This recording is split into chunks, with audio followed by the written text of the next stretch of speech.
In this video, I want to demonstrate how you can export your final images to the web.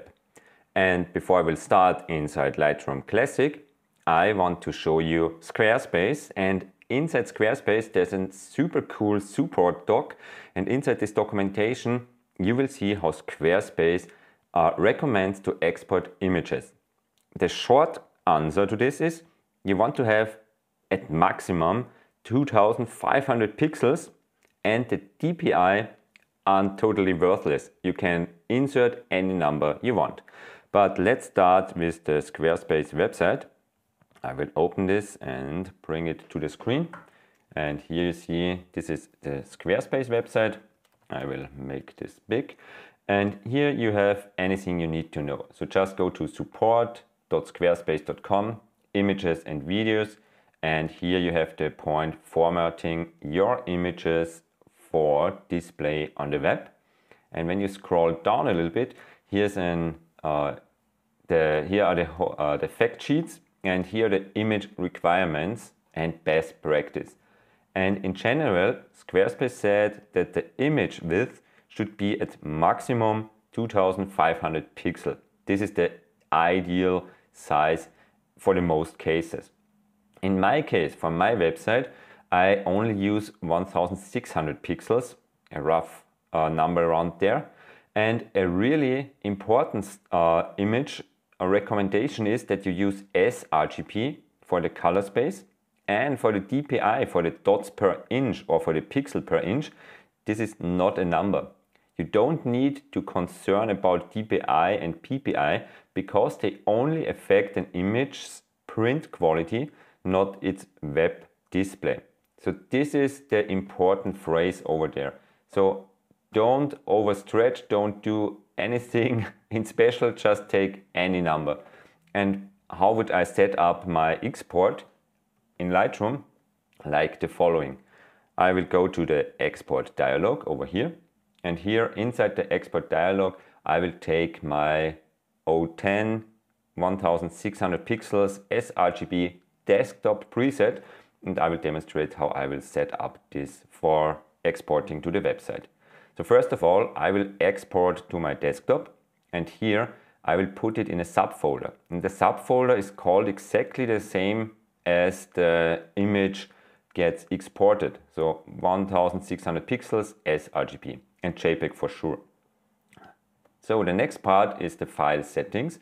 Here I use JPEG, color space sRGB, and the quality is 84. So 84 is for the Lightroom export a really nice compromise from file size on disk to quality.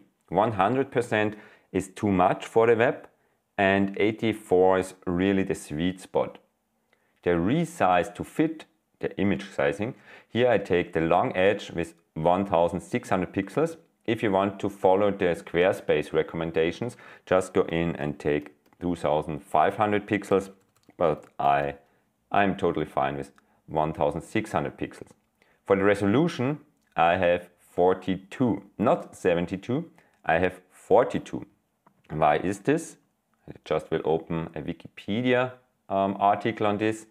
The answer to the ultimate question of life, the universe, and everything is 42. And that's exactly why I've chosen 42. Okay, so for the sharpening, because I resized the image quite a bit, most of the time I have images with around 24 to 32 megapixels, so a lot of pixels.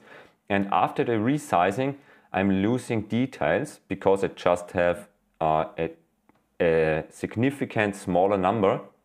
And for this, I go and sharpen for screen, and the amount is standard. And for the metadata, I include all the metadata, but I will remove the person information, and I will also remove the location information. So if there's some GPS information, this gets removed at this export. And that I have these settings as a preset, I can press on the add button, write in the preset name, I've done this before, and this over here, the 010 1600 pixels sRGB desktop, is my export setting for exporting images from Lightroom and using them on my website. And now I can just press on the export.